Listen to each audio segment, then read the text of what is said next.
আসসালামু আলাইকুম প্রিয় এসএসসি এবং দাখিল পরীক্ষার্থীবৃন্দ। কেমন আছো সবাই? আশা করি আল্লাহর রহমতে সবাই ভালো আছো। আমার কাছে ২-১ জন আমার গ্রুপে মেসেজ করতেছে বা আমাকে WhatsApp এ মেসেজ দিচ্ছে, "ভাইয়া আমরা তো পরীক্ষার্থী হিসেবে অনেক দুর্বল। আমরা পরীক্ষায় পাস করব হয়তো টানাটানি করে বা কোনো একটা কারণে যদি আমরা একটা বিষয় ফেল করে ফেলি, আমরা কি কলেজে ভর্তি হতে পারবো কিনা? আমাদের তো পড়ালেখা করার অনেক ইচ্ছা।" তো এই জিনিসটা নিয়ে আলোচনা করব যে এক বিষয় ফেল করলে তোমরা কলেজে ভর্তি হতে পারবে কিনা? তো সেই বিষয়গুলো নিয়ে আলোচনা করব। আ ইনশাআল্লাহ সম্পূর্ণ ভিডিওটি দেখবে। আর তুমি যদি আমাদের চ্যানেলে নতুন হয়ে থাকো, তাহলে অবশ্যই আমাদের চ্যানেলটিকে সাবস্ক্রাইব করে রাখো। পরবর্তী সকল আপডেটগুলো তোমাদের জন্য ইনশাআল্লাহ আমাদের সঙ্গে থাকো। তোমরা অনেক উপকৃত হবে। দেখো বন্ধুরা, তোমরা যদি পরীক্ষার মধ্যে কোনো কারণে আমি দোয়া করি যাতে কেউ ফেল না করে, সবাই যাতে পাস করে।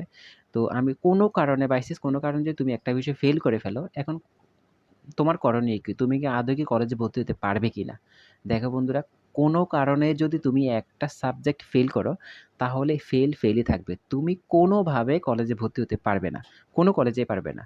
কারণ তুমি ফেল। তুমি কোনো প্রাইভেটেও যেয়ে ভর্তি হতে পারবে না, সরকারি বলো, কোনো জায়গায় তুমি ভর্তি হতে পারবে না।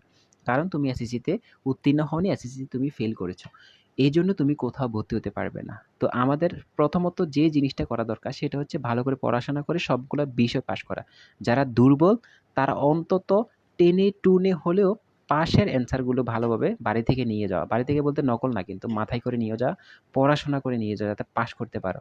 কোনো কারণে যদি তুমি ফেল করো তাহলে এই ফেল তুমি কিন্তু সারা বছরটা ধরে সারা জীবন তুমি ভোগ করবে। তোমার ফ্রেন্ড সার্কেলের মধ্যে তুমি অবহেলিত, তুমি ফ্যামিলির মধ্যে তুমি অবহেলিত, তুমি কিন্তু তোমার এরিয়ার মধ্যে তুমি কিন্তু খুব অবহেলিতভাবে জীবনযাপন করবে। এজন্য বলব ফেলের চিন্তা মাথায় এনো না।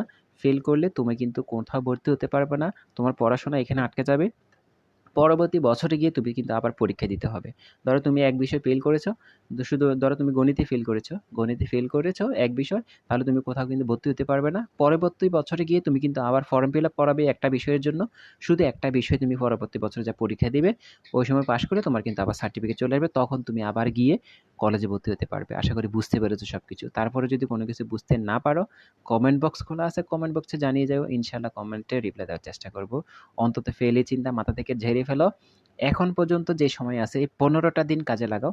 এই ১৫টা দিন, ১৪টা দিন হলো, ১০টা দিন হলেও কাজে লাগাও। তুমি যে বিষয়গুলোতে একেবারেই দুর্বল, সেই বিষয়গুলো মধ্যে বেশি জোর দাও। এই ১০টা দিন ওই বিষয়গুলো ভালো করে পড়ো। যে বিষয়গুলোতে পাস করার মতো একটু ক্যাপাসিটি আছে, ওই বিষয়গুলো একটু আলাদা রেখে বাকি বিষয়গুলোর প্রতি বেশি জোর দাও। ফেল করো না। ফেল করলে কি একটা অবস্থা হবে সেটা তুমি বুঝতেও পারবে না। এজন্য পড়াশোনা করো। পুরা বছর কিভাবে কাটাইছো এটা আমার দেখারও বিষয় না, এটা আমার বোঝারও বিষয় না। অন্তত যেই ১০টা দিন, ১২টা দিন, ১৫টা দিন সময় আছে, এই ১৫টা দিন অন্তত আমার কথা অনুযায়ী ইনশাআল্লাহ পড়াশোনা করো। এইম করো যে ভাইয়া ইনশাআল্লাহ আমরা আজকে থেকে দৈনিক ৫ ঘন্টা করে পড়াশোনা করব। ইনশাআল্লাহ আমরা পাস করব আল্লাহর রহমত থাকলে। ইনশাআল্লাহ পারবে। আশা করি সবকিছু সম্ভব। মানুষের দ্বারা সবকিছু সম্ভব। তুমি দুর্বল, এটা তোমার কোনো দুর্বলতা না। তুমি দুর্বল, তুমি ফেল করবা এটাও না। তুমি দুর্বল, তুমি যদি চেষ্টা করো ইনশাআল্লাহ তুমি সফল হবে। আর তুমি যদি চেষ্টা না করো, তোমার দুর্বলতা নিয়ে তুমি পড়ে থাকো তাহলে তুমি কোনো কিছুই করতে পারবে না। আশা করি আমার কথা বুঝতে পেরেছো। ৫ ওয়াক্ত নামাজ পড়ো, পড়াশোনা কন্টিনিউ করো, ইনশাআল্লাহ ভালো কিছু হবে। ভালো থেকো, সুস্থ থেকো, আমাদের সঙ্গেই থেকো, আমাদের চ্যানেলটিকে সাবস্ক্রাইব করে রেখো।